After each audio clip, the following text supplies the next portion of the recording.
Bleacher Report doesn't have the Spurs just trading one lottery pick. They have them trading both. This is going to be interesting, Spurs fans. Go, Spurs, go, 'cause the Giants stay. What is up, San Antonio Spurs fans? Welcome to TSR Sports. Came across this mock draft from Bleacher Report with 2 trades from our Spurs, and I was like, ooh, I got to share this with the Spurs community because one of these I think some of you are going to like, some may not, and then the other one got me scratching my head, and I'd love to get your 2 cents on it. Anyway, let's get into the article from Bleacher Report. The Spurs trade to the Atlanta Hawks, Keldon Johnson, Zach Collins, the 4th overall pick this year, which they end up drafting Zachary Versace with. The Hawks own first-round pick from next year, which was unprotected, and then the pick swap rights in 2026. And the San Antonio Spurs received the guy that we're hearing they aren't really that interested in, but maybe that's the swerve and they are interested, Trae Young. Okay. The Spurs hold 2 top 10 picks, number 4s and 8. So if they want to follow the slow and steady model, I do, for building, well, not too slow, but built through the draft, model for building around Victor Wembanyama, they can do it. However, it might already be time to accelerate, especially with the young centerpiece being reportedly intrigued by the idea of playing with Trae Young per ESPN's Tim McMahon. Between Star, Versace, Jalen Johnson, and Onyeka Okongwu, the Hawks could be loaded up front sooner than later, and that's before factoring in Keldon Johnson and if they see a role for him at Zach Collins. Yeah, they're going to have way too many bigs. Atlanta would also regain control of its next 2 drafts, meaning that if it encounters any growing pains going forward, and this is the Hawks, so they probably will, it would at least reap the rewards of them. Let me talk about this one before we get to the next one. I'm sorry, I would be glad to see Zach Collins go. I like Zach. I expected big things from him out of this year, and offensively showed up here and there. Defensively, he was a nightmare. Keldon Johnson, I would be sad to go. It would be 2 first rounders for Trae Young, which we expected. If the Spurs were to pull off the trade, it's going to cost 2 first rounders, so it would be this year and next year. I do believe the 2026 Spurs will be a playoff team, so that pick swap whoop-de-doo. If you take that 4th pick away, maybe I'm on board, and then we draft Versace and get Trae Young. I don't see that happening. I really think the Hawks are going to want at least 2 first-round picks. That being said, Spurs fans, I stand by what I've been saying on most of these Trae Young rumors. Good player, very good offensive player. I'm not really a fan. Poor defense and his attitude do not win championships, as evidenced by the constant playoff failure in Atlanta. Let's get to the next trade, because this is the one that really... So with the 8th overall pick, I get a little faster here, I'm sorry.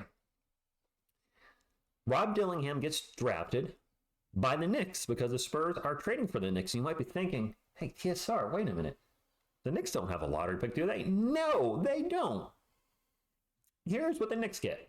Pick number 8. What do the Spurs get? Picks number 24, 25, and 38.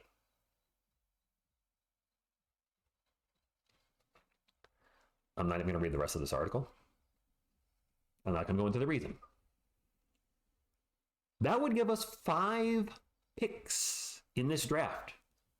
5 picks in what is being said to be a weaker draft. Picks 24, 25, 35, 38, and 48. 3 of those are 2nd-round picks. Where are we going to put all those guys? Does Bleacher Report expect us to trade away some of those 2nd-round picks? The Spurs had like 1 million 2nd-round picks in 2026, I believe.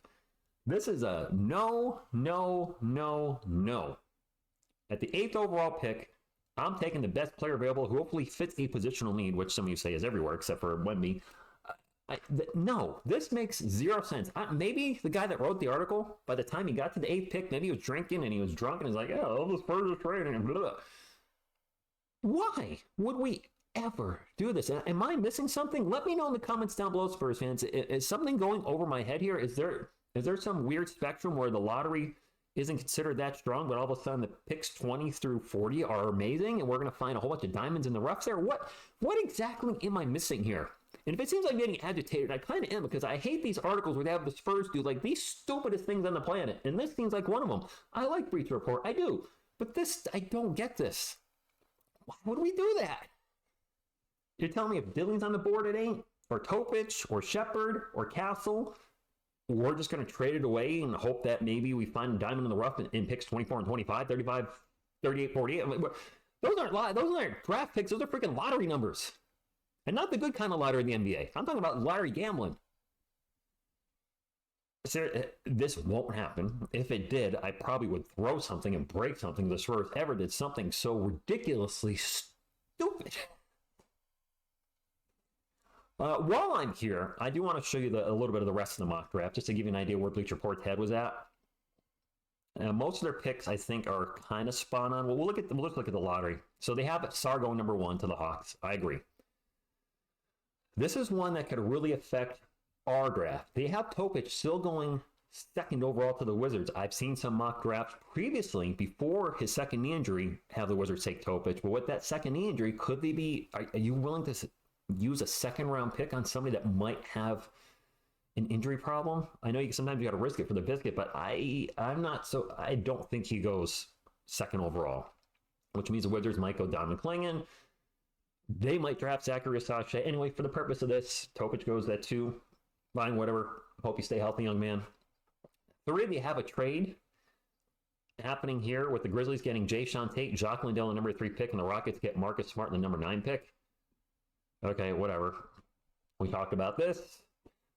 Pick number 5, they have the Detroit Pistons taking Matthias Buzelis. Poor guy going to Detroit. The Hornets taking Reed Shepherd. I have seen that happen in a lot of mocks, with Shepherd going to the Hornets. So I wouldn't be shocked if that happens. At 7, they have the Blazers taking Dalton Neck, who I think I've recently heard some better things about since the Combine. We have the 8th overall pick, which is we've already talked about. Go by there. 9, the Houston Rockets. So this is another trade. So they have a lot of trades happening in this lottery. Or was that a trade? Oh, the Grizzlies just have, okay, the other Rockets taking Cody Williams. My apologies. Pick number 10, Ron Holland going to the Jazz. Pick number 11, Jacoby Walter going to the Bulls. Pick 12, the Jazz via the Thunder take. So they have Do you guys really think Stefan Castle is going to drop to 12? By the way, I have not looked this far. I did not go down here. I kind of glanced through it so quick. I didn't realize they had Stefan Castle dropping to number 12, which would be an absolute home run for the Utah Jazz. Don't see that happening. Pick 13, Tyler Smith to the Kings. And finally, rounding out the lottery, Tijane Saloon, who I've seen you guys mention a lot lately in the comments. I don't really know much about him. Maybe I should start researching him. Could he go as high as number 8 to our Spurs? Don't know. What I do know is the Spurs, I don't think we're trading either of these picks. And if we are trading one of them, we better be getting a darn good player in return. I don't think Trae Young thing's happening. I don't think DeJounte Murray's coming back. I think the Spurs do what we've been talking about. They draft the wing, they draft the point guard, and hopefully develop 2 players into studs someday. If this is who we ended up drafting, we talked about this maybe being the perfect draft for the Spurs. I would be very happy if it played out like this. I know Dilly's small. Or Rasace and Castle at 8, if he's there at 8. I don't know. I say this on every video. I say I don't know because this is such an open draft, and it makes it kind of throws a lot of confusion into the mix, but it's also a lot of fun. I'm probably, and some of you said this, I'm probably a little more excited about this draft than last year's. Not that I was not excited about drafting Victor Wembanyama first overall, but I knew that was happening. There was no doubt in mind we're taking Wemby number 1 overall. Knew it. This draft, we ain't going to know until June 26th. That's all I got, my friends. Hope you're having a great weekend. Drop a comment down below on both of these trade scenarios for Bleacher Report. Do you okay with one and not the other? Do you think they're both nonsense? Let me know. Hit the thumbs up, like for our channel, subscribe to become part of our awesome Spurs community. We do almost daily videos, a lot of shorts, and we go live a whole bunch for our San Antonio Spurs. Thank you, and as always, go Spurs go. And